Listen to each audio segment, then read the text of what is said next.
maitakura upenyu hwangu handidi kukusaya ndikakusaya pepi yasimbofaya uchitindonyepa funza kudenga pavanhu vese ndiwe wandaverenga pepi what different from them iwe wakandida ndisina kana fem wakandida ndisati ndamtem kandisarira mwana ndikamupa semnem yolini yolini moyo wangu nautenderedza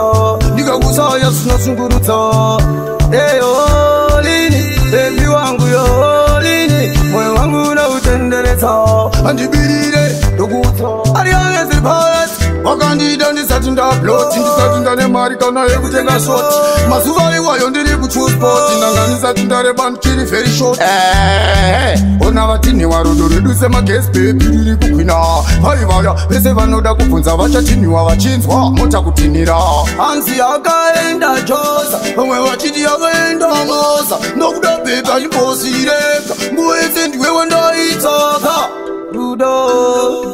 iwe une rudo baby iwe rudo une rwangu rudo arianges yolini baby wangu yolini moyo wangu unautenderedza handidi kukusaya sinorwadza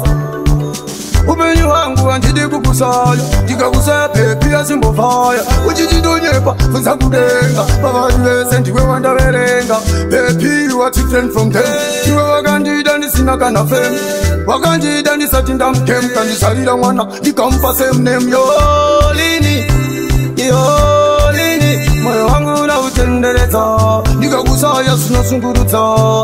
eyolini pepi wangu yolini moyo wangu unautenderedza andibirire ndokutsa ariangeziripayasi wakandida ndisati ndaploti ndisati ndane mari kana yekutenga shoti mazuva iwayo ndiri kuchuspoti ndanga ndisati ndareba ndikiri very short ona vatini warudo redu semagesi bebi riri kukwina vaivaya vese vanoda kubvunza vachatiniwa vachinzwa motakutinira